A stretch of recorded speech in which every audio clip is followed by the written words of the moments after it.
Well, hi there. Warm welcome. You're watching Blueprint Explosive Exclusives, and I'm Meghna Deka. Well, today we are going to talk about diplomacy, but a very different kind of a diplomacy. This is diplomacy in a political arena. Is the Oval Office, which is known for perhaps having some of the best known interactions between world leaders, now turning into a political theatre? Well, once world's most powerful room for diplomacy, it now appears to be a stage for confrontation, for cameras, and of course, controversy. First, of course, it was Zelensky. Remember that big powwow between President Trump and President Zelensky? And this time around, it's South Africa's President, Cyril Ramaphosa. Well, what should have been a closed-door diplomacy push has now become prime-time spectacle. What has happened? You can see the visuals there, both of them on your screens. We'll take you through the entire timeline of the events in the so-called theatre of diplomacy. First, we're going to break it down for you, because after all, as we are telling you, it almost does read like a theatre. So we are going to tell you what was stage one. Stage one was when Trump greeted the South African president. All was well, all was cordial. Second, what happened next? Right after that, he directs attention towards the camera. As you can see, President Trump says, let's turn around. And very clearly here you can see the South African president does not seem to know what is going to happen next. Clearly he has been caught off guard. He directs everyone to start looking that side towards the television. What happens on the other side, what you can't see right now, is that a television was wheeled in and the lights were dimmed. As you can see, the South African president, he is leaning forward, trying to peer and see what's there in the television, clearly showing that he was unaware of what's going to be playing. So the South African president there, as well as President Trump, start watching the video. Then what happened? Over the next 4.5 minutes, there was a video which was being played by the Trump administration, which alleged that there was white genocide happening in South Africa. That is the video which is being played, or what is allegedly white genocide in South Africa, the claim which was made by President Trump. Following this, President Trump shows news articles as well to reporters, and you can see the pictures there. He's pulling out articles saying that most of the farmers who have been killed in South Africa have been white because there's a white genocide. Now listen in to the confrontation which happened right after that between both the leaders on the big claim which is coming in from President Trump. I would say if there was Afrikaner farmer genocide, I can bet you these three gentlemen would not be here, including my Minister of Agriculture. He would not be with me. So it'll take him, President Trump, listening to their stories, to their perspective. That is the answer to your question. But, Mr. President, I must say that we have, wait. We have thousands of stories talking about it. Sure. And we have documentaries, we have news stories, and that. Is Natalie here, somebody here to turn that? I could show you a couple of things, and it has to be responded to. Yeah, sure. Let me see the articles, please, if you would, and turn the lights down.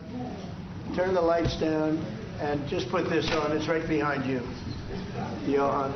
There's nothing this parliament can do.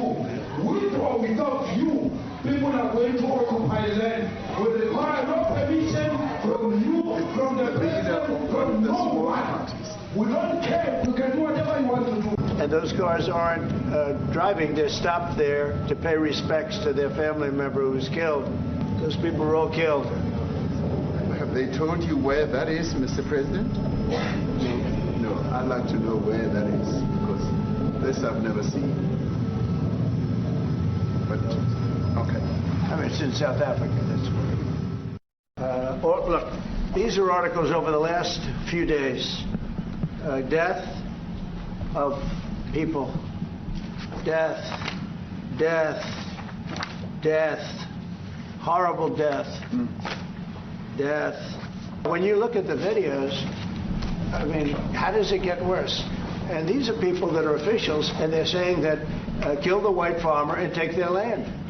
That's what it is. And I have other friends in South Africa, I have people that left, one in particular that says you can't go there. He said they want to take your land, they take your land, and they kill you. And we're going to talk about it, but this is a tremendous, look, this is a story recent. These are all people that recently got killed. Yeah. And I don't know how it can get any worse. Let me clarify that, because what you saw, the speeches that were being made, one, that is not government policy. We have a multi-party democracy in South Africa that allows people to express themselves, political parties to adhere to various policies, and in many cases, or in some cases, those policies do not go along with government policy. Our government policy is completely against what he was saying, even in the parliament. And they're a small minority party, which is allowed to exist in terms of our constitution. But you do allow them to take land. No. You do allow them to take land. Nobody can and take then when land. they take the land, they kill the white farmer. And when they kill the white farmer, nothing happens to them. But very clearly, it didn't get as ugly as we saw the powwow last time around. That was, of course, between Zelensky, with J.D. Vance, and, of course, President Trump. But this, however, wasn't the end of the story. Right after that, you had the South African president, Cyril Ramaphosa.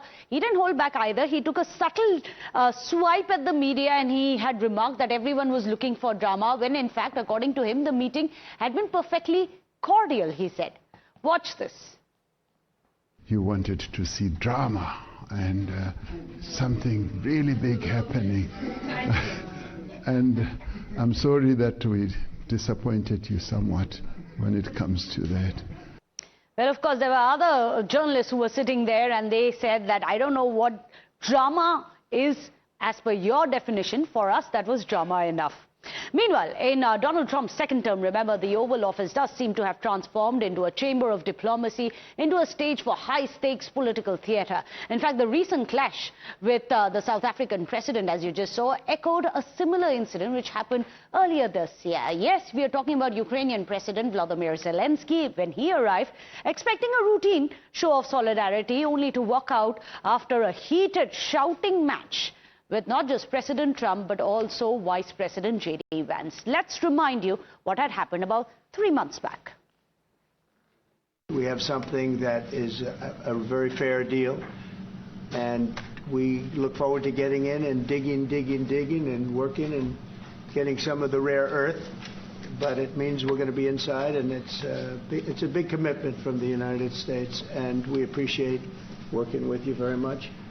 And we will continue to do that. We have had some very good discussions with Russia. I spoke with President Putin, and we're going to try and bring this to a close. It's something that you want and that he wants. We have to negotiate a deal. But we've started the confines of a deal, and I think something can happen. The big thing is the number of soldiers, mostly at this point, but soldiers being killed. You're losing thousands of soldiers. So on both sides, we're losing a lot of soldiers, and we want to see it stop. Really, I hope that this first document, will be first step to real security guarantees for Ukraine, our people, our children. I really count on it. And of course, we count that America will not stop support. Really, for us, it's very important to support and to continue it. I want to discuss it with details further during our conversation, and of course the infrastructure or security guarantees, because for today I understand what Europe is ready to do, and of course I want to discuss with you what the United States will be ready to do, and I really count on your strong position to stop Putin. Even after the war, we need our nation to be calm, that we are secure. So that's why we need this air shield. So let me go across to two gentlemen who are joining us here on the show, and they understand all about diplomacy, all about politics as well. We have Ambassador Ashok Sajanar. He's a former diplomat of India. We also have Vibhuti Jha joining us, a former Republican candidate for New York Assembly. Well, Vibhuti Jha, I'm going to start with you first so that we can get everything into perspective. It's quite interesting, this kind of an Oval Office, where it's not just about back-channel talks, some sort of prodding, some sort of probing It's no longer discussions. It's an entire theater. Lights were dim, TV screens were rolled in, there were videos being played, then lights came up, and then it was confrontation. Is this going to be the new form of diplomacy that we've never seen before, definitely never seen before Trump? But is this going to be the new form of diplomacy? Because it's, I believe, getting a bit of criticism from those within. And before I come to you, indulge me 2 minutes. You have a remark coming in from Patrick Gaspard. He was a former US ambassador. This was, of course, under the Obama administration. He had said that Trump had turned the meeting with Ramaphosa into a shameful spectacle and savaged him with rhetoric. How would you react? Thank you very much. People, we are in the arena of theater. Our television media, we do theater all the time, covering news and views. But to answer the previous the question that you highlighted, that it was turned into a theater by the Obama administration, formerly, the gentleman, this is Trump, not the president, the usual president of the United States. He's a very unusual president. And remember his personal the social media tool is known as Truth Social. We may champion Satyameva Jayate, but that guy is taking Satyameva Jayate to a practical level by calling his agenda as truth. So what is he lying? Is he lying about what he's doing? What he's trying to do is attend to the problem beyond niceties and courtesies. Because you cannot solve problem if you don't confront them. But will it yield results is the question. At the end of it, when you have a negotiation, it's a to and fro. Do you think this kind of what many are calling strong arm tactics are going to yield the same kind of results as perhaps negotiations would have been? See, the truth is harsh. We all know that. Truth is harsh. Truth is hard to bear. We all say that all the time. That's why we also say, Satyam uvacha, Priyam uvacha. The question here is very important here. How do you address a challenge beyond niceties and courtesies? Unless and until you confront it in public. If this conversation had happened in a closed door, nobody would know anything. But what is important here is that I compliment the South African president who told the press that you expected a spectacle and I'm sorry you didn't get one. There were two mature people actually confronting a real challenge. The South African president made three very poignant observations. And this is an education for all of us here. That is, we have a multi-party democracy, we have freedom, we have a minority party, and they do whatever, they have the freedom of speech to do whatever they say. They are not government policy. Okay. What did Trump say? Nothing happens to them. This is an actual conversation that needs to happen, that democracy is being abused. There's a very nice sentence made. The thugs, criminals, and crooks take advantage of the compassion of the society and the rule of law in democracy. My recent take is, I said it in my show, the freedom has somewhere along the line become the fault line of democracy. Everybody is using freedom according to their own interpretation. And that's what needs to be confronted. That's very interesting. After all, America is the oldest democracy. India, of course, is the largest democracy. Now to have maybe questioning some of those rights as to what about the duty. But Ashok Sajjanha, sir, you're a career diplomat. I'm going to come to you.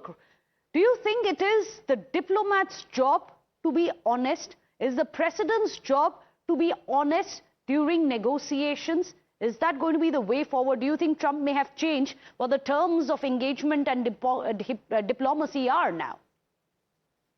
Yeah, thank you very much for having me on the show. You know what we saw with Cyril Ramaphosa, what we saw with Volodymyr Zelensky, in my view, it was not diplomacy. It was trying to browbeat, making an opponent of your friend, because diplomacy is supposed to build bridges between, have, outcomes which are win-win outcomes. Right. And making a spectacle of your differences that might be there. I don't think it helps the cause of either party. If you have any disagreements, okay, you try to, have the discussions behind closed doors, try to bring those differences, try to remove those differences. But, if you have spoken about them in public, then you are putting yourself, that means you have ground yourself in that situation, in those circumstances. You will not be able to change your position because the whole world has seen what your position is. So, there is no room for negotiation. There is no room for any compromise or anything on any of that sort. That's very interesting. I'm sorry to interrupt you, Ambassador Sajjanhar. Let me take that across to Vibhutija. No room for any negotiation. After all, this is all being telecast live. But Vibhutija, are you also worried this is the way we have seen interactions with your own alliance partners? These are not enemy states. These are alliance partners, long-standing alliance partners of the United States. What if they get miffed? What if they decide tomorrow they would rather cozy up to our rivals China? Does that worry you? No, it doesn't worry me. See, remember one thing, there is a work that we do beyond being a Republican Party candidate X. We do work on leadership, transformation, and change. One of the things that is important in transformation is you cannot be doing the same thing expecting the same different outcome. Ashokji is a senior diplomat. I mean, I'm not contesting him on his wisdom and experience at all. But what I want to definitely bring forward is, do things need to change? And if the things need to change, you got to thrash it out in public, because you always have a position to change your perspective. I can be wrong, but talking about it here like we are doing, it allows me to air my That's an interesting point. So what if we decide that tomorrow we have a different perspective? Because so far we have seen in diplomacy, it doesn't change with different leaders. It's more about the consistent stand of a nation. But Ashok Sajjanhar, can we change the very yardsticks of diplomacy here onwards? Let's change our mind later on if we feel so. Why not? No, that's perfectly fine. You see, all countries, all leaders, when they get elected, they have all the right to put their imprint on whatever they are doing, like Mr. Trump has done. He, in terms of not supporting the NATO and supporting Ukraine against Russia, but cozying up to Russia, etc., he has full right to do that. He's the leader, he's been elected by the people, he can make policy. But the point is that, those things can also, particularly when you're talking about diplomacy, what is the most fundamental factor as far as diplomacy is concerned? That is trust, that is confidence, that is belief, that is faith, that, I can trust you. If you are going to sort of, in front of all the people, the whole press, the world media, if you are going to harangue me, if you are going to sort of, scold me, where is the trust? Where is the respect? After all, when you want to move forward, there has to be mutual respect. And what's the ground of your alliance? What's the ground of your diplomacy? It has to be a bedrock of trust between the two alliances. Ambassador Sajjanhar says that is significant. If you keep changing your stance, you may just antagonize your own alliances if there is no trust. But Vibhutija says that the time has come for more honesty in diplomacy, and that's what we are getting from President Trump. Well, I believe we are going to let you, the viewers, decide. Thank you so much, both of you gentlemen. Appreciate it joining us here on the show. Without a short break, don't go anywhere.